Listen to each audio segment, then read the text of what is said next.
Creatine ಬಗ್ಗೆ ನಿಮ್ಗೇನಾದರೂ doubts ಇತ್ತಂದ್ರೆ ಈ ವಿಡಿಯೋ ಅದಕ್ಕೂ ಸೊಲ್ಯೂಷನ್. ಕ್ರಿಯೇಟಿನ್ ಎದಕ್ಕೆ ತಗೋತಾರ ಅಂದ್ರೆ ಫಸ್ಟ್ ನಿಮ್ದು ಜಿಮ್ ಒಳಗೆ ಪರ್ಫಾರ್ಮೆನ್ಸ್ ಎನ್ಹ್ಯಾನ್ಸ್ ಮಾಡೋ ಕ್ರಿಯೇಟಿನ್ ತಗೋತಾರೆ. ಕ್ರಿಯೇಟಿನ್ ಸ್ಟೆರಾಯ್ಡಾ? ಅಲ್ಲ, ಕ್ರಿಯೇಟಿನ್ ಸ್ಟೀರಾಯ್ಡ್ ಅಲ್ಲ. ಕ್ರಿಯೇಟಿನ್ ಸೇಫ್ ಐತೋ ಇಲ್ಲೋ? ಎಸ್, ಕ್ರಿಯೇಟಿನ್ ಸೇಫ್ ಐತಿ. ನೆಕ್ಸ್ಟ್ ಕ್ವಶನ್, ಕ್ರಿಯೇಟಿನ್ ಎಷ್ಟು ತಗೋಬೇಕು? ಕ್ರಿಯೇಟಿನ್ನ 3 grams to 5 grams a day consume ಮಾಡ್ಕೊತ ಇರಿ. ಎವ್ರಿ ಸಿಂಗಲ್ ಡೇ ತಗೋರಿ.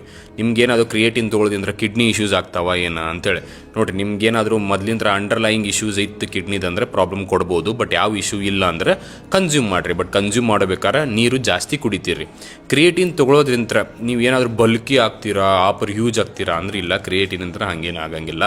ಹುಡುಗಿಯರು ಕ್ರಿಯೇಟಿನ್ ಕನ್ಸ್ಯೂಮ್ ಮಾಡ್ಬೋದೋ ಇಲ್ಲೋ? ಎಸ್, ಹುಡುಗಿಯರು ಕ್ರಿಯೇಟಿನ್ ಕನ್ಸ್ಯೂಮ್ ಮಾಡಬಹುದು. ಸೇಫ್ ಐತಿ ಕನ್ಸ್ಯೂಮ್ ಮಾಡೋಕೆ.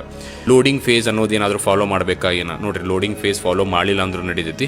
ಎವ್ರಿ ಡೇ ನೀವು 5 grams ಹಾಕ್ಕೊಂಡು ಹೊಂಟ್ರು ಅದು ಸ್ಯಾಚುರೇಷನ್ ಆಗ್ತೈತಿ ನಿಮ್ಮ ಬಾಡಿ ಸ್ಟೋರೇಜ್ ಒಳಗೆ. ಅದ್ರದಿಂದ ಏನು ಪ್ರಾಬ್ಲಮ್ ಇಲ್ಲ.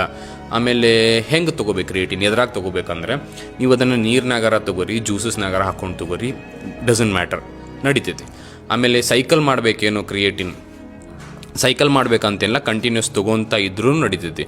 ಆಮೇಲೆ ಫ್ಯಾಟ್ ಲಾಸ್ನಾಗ ತೊಗೋಬೇಕು, ಮಸಲ್ ಬಿಲ್ಡಿಂಗ್ನಾಗ ತೊಗೋಬೇಕು, ಆರ್ ಬಲ್ಕಿಂಗ್ನಾಗ ತೊಗೋಬೇಕು ಅಂದ್ರೆ ಎರಡರದ್ರಾಗೂ ತೊಗೋರಿ, ಏನು ಪ್ರಾಬ್ಲಮ್ ಇಲ್ಲ.